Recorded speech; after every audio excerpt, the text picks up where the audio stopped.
اچھا، یہاں پہ جو الفاظ ہے فتلقى آدم من ربه کلمات فتاب علیہ، کہ آدم علیہ السلام نے چند کلمات اللہ تعالیٰ سے سیکھ لیے جس کی وجہ سے اللہ نے ان کی توبہ قبول کی۔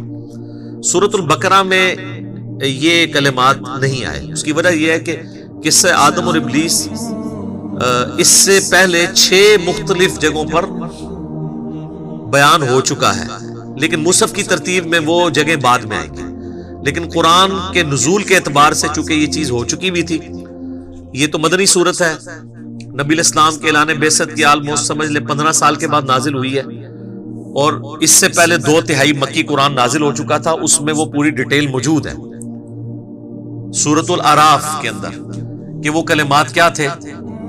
ربنا ظلمنا انفسنا وان لم تغفر لنا وترحمنا لنکونن من الخاسرین، اے رب ہمارے، ہم نے اپنی جانوں پر ظلم کیا، اور اگر تو نے ہم پر رحم نہ فرمایا اور ہمیں معاف نہ کیا تو ہم خسارہ پانے والوں میں سے ہو جائیں گے۔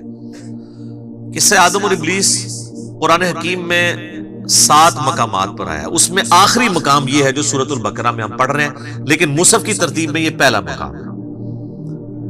یہ سارے مقامات پہ جو سکیٹرڈ فارم میں شیطان کی اور اللہ تعالیٰ کی گفتگو ہوئی، حضرت آدم علیہ السلام کا اور اللہ کا جو معاملہ ہوا، اس کو میں نے ایک لیکچر کے اندر کور کیا ہے، مسئلہ نمبر 79، اللہ، انسان اور شیطان، یہ میرا ٹائٹل ہے اس لیکچر کا، مسئلہ نمبر 79۔ اس میں میں نے ساری جگہ سے ٹکڑے اٹھائے کہ یہ والا پورشن اتنے حصے میں ہے، یہ دوسری صورت میں بیان ہوا، جس طرح یہاں پہ وہ کلمات نہیں ہیں۔ البتہ ایک کمزور درجے کی روایت ہے المستدرک للحاکم کے اندر کہ حضرت آدم علیہ السلام نے اللہ تعالیٰ کے حضور نبی صلی اللہ علیہ وآلہ وسلم کا وسیلہ پیش کیا، جس کی وجہ سے اللہ تعالیٰ نے ان کی مغفرت کی۔ پھر اللہ تعالیٰ نے ان سے پوچھا کہ تمہیں محمد صلی اللہ علیہ وآلہ وسلم کا علم کیسے ہوا؟ تو انہوں نے کہا کہ میں نے جو ہے وہ جب تو نے مجھے پیدا کیا تو میں نے تیرے عرش پہ تیرے نام کے ساتھ سیدنا محمد رسول اللہ صلی اللہ علیہ وآلہ وسلم کا مبارک نام دیکھا تھا، تو مجھے اسی وقت پتہ چل گیا کہ یہ ہستی تیرے حضور عزت والی ہے۔ اب یہ حدیث تو حاکم کے اندر موجود ہے، لیکن انتہائی کمزور درجے کی روایت ہے یہ۔ امام ذہبی نے تو بلکہ اسے آلموسٹ لکھا ہے کہ یہ گھڑی ہوئی روایت ہے، اور انجیل برناباس جو پبلک کے اندر ایک مشہور ہے نا، اس میں بھی اس قسم کی ایک روایت لکھی ہوئی ہے۔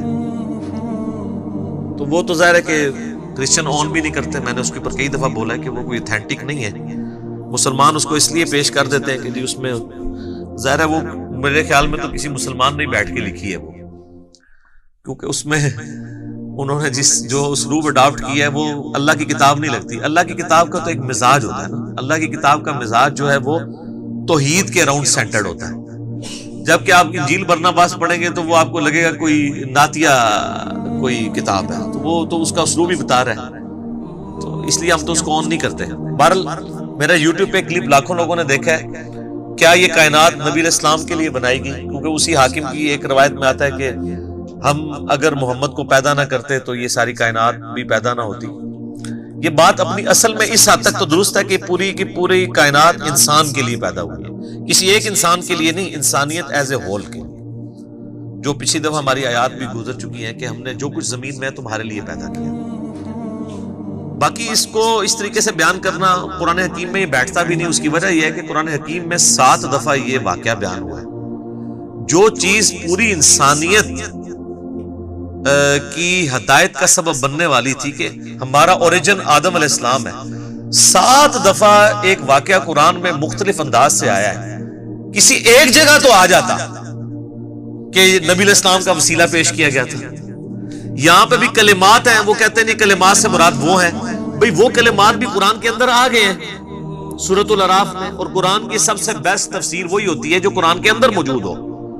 تو جب قرآن خود بتا رہا ہے کہ کن کلمات کے ساتھ توبہ کی تھی، ربنا ظلمنا انفسنا وان لم تغفر لنا وترحمنا لنکونن من الخاسرین، وہ کہتا ہے نہیں یہ بھی پڑھا تھا، نالے بھی پڑھے سے اوئی وقنا عذاب القبر وقنا عذاب الحشر، کتنے لکھے ہے؟ وہ کہتا نہیں قرآن میں تو لکھا ہوا ہے ربنا آتینا فی الدنیا حسنہ وفی الآخرۃ حسنۃ وقنا عذاب النار، اور واقعنا عذاب القبری واقعنا عذاب الحشری تو لوگ خود نہیں لگایا ہوا نا لوگوں نے. تو اس کو پھر انہوں نے ایک مسئلہ بنا لیا, ایک ضد کا. پھر کہتے ہیں کہ جی یہ آپ گستاخی کرتے ہیں جب آپ اس طرح کی روایتوں کو نہیں مانتے. روایتیں نبی علیہ السلام سے ثابت ہوں گی تو مانی جائیں گی نا, ان کی سند صحیح ہوگی تو مانی جائیں گی نا. گستاخی والی کون سی بات ہے؟ یہ تو اسی طریقے سے ہے کہ اگر ہم عیسائیوں سے یہ کہیں کہ حضرت عیسیٰ علیہ السلام اللہ کے بیٹے نہیں ہیں اور سورۃ المائدہ کی وہ آیت پڑھ دیں, آیت نمبر 75 نمبر آیت, کہ عیسیٰ اور ان کی ماں تو کھانے کے محتاج تھے, ایسے لوگ تمہارے مشکل کشا کیسے ہو سکتے ہیں جو روٹی کھانے کے محتاج ہوں, تو وہ عیسائی تو یہ سمجھے گا حضرت عیسیٰ کی توہین ہو گئی ہے.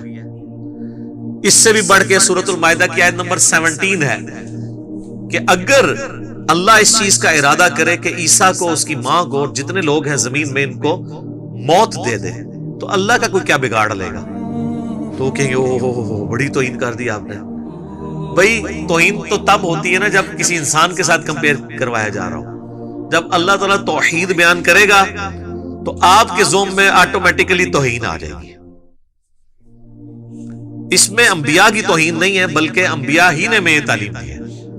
ورنہ میں علم الکلام میں پھکی کے طور پہ ایک جواب دیتا ہوں کہ جامعہ ترمذی میں, سنن ابی داؤد میں, سنن ابن ماجہ میں حدیث ہے, نبی علیہ السلام کو ایک صحابی نے سجدہ کیا. آپ علیہ السلام فرمایا سر اٹھائیے کیا کر رہا ہے؟ کہ رسول اللہ میں وہ کوفے کے پاس ہیرا نامی ایک شہر ہے وہاں گیا تھا, میں نے دیکھا لوگ اپنے سردار کو سجدہ کرتے ہیں, تو آپ تو اللہ کے رسول ہیں, آپ زیادہ حقدار ہیں کہ ہم آپ کو سجدہ کریں. آپ تو ہمارے مذہبی پیشوا بھی ہیں, ہمارے پولیٹیکل لیڈر بھی ہیں, ہمارے ہر لحاظ سے ہمارا سب کچھ آپ ہی ہیں. تو آپ علیہ السلام نے فرمایا کہ مجھے بتاؤ جب میں فوت ہو جاؤں گا اور تم میری قبر سے گزرو گے کیا میری قبر پہ بھی سجدہ کرو گے؟ انہوں نے کہا نہیں یا رسول اللہ. تو فرمایا پھر مجھے کیوں سجدہ کر رہے ہو؟ اگر میں سجدہ جائز سمجھتا تو بیویوں سے کہتا کہ اپنے خامدوں کو سجدہ کریں اس حق کے سبب جو اللہ نے ان کو دیا.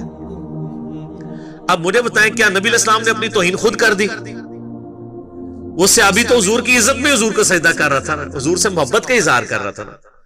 تو یہ جو کہتے ہیں عشق دے چلے نمبر لے گئے تے چلا تے صحابی بھی ہو جائے تے حضور علیہ السلام قبول نہیں کرتے. آگے چلے سر چوک یعنی بریکٹ میں, یہ کیا کر رہا ہے؟ عشق دے چلے نہیں ہم نمبر لے گئے, علم والے. انما یخشی اللہ من عبادہ العلماء, اللہ کی خشیت اور معرفت صرف اہل علم. قل رب زدنی علما, اے نبی تم بھی دعا کیا کرو اے میرے رب میرے علم میں اضافہ کر دے. قل هل يستوي الذين يعلمون والذين لا يعلمون انما يتذكر اولو الالباب. اے نبی فرما دو بھلا علم والے اور بغیر علم والے برابر ہو سکتے ہیں؟ نصیحت تو نہیں حاصل کرتے مگر عقل والے. تو اسلام تو پورے کا پورا سینٹرڈ اراؤنڈ علم ہے, علم کے بغیر تو کچھ بھی نہیں ہے. اور علم وہ جو اللہ نے اپنے پیغمبروں کے ذریعے کتابوں کے ذریعے دی ہے. تو اس کو اس طریقے سے ضد نہیں بنانا چاہیے. اب کتابوں کا ذکر ساتھ ہی آ گیا.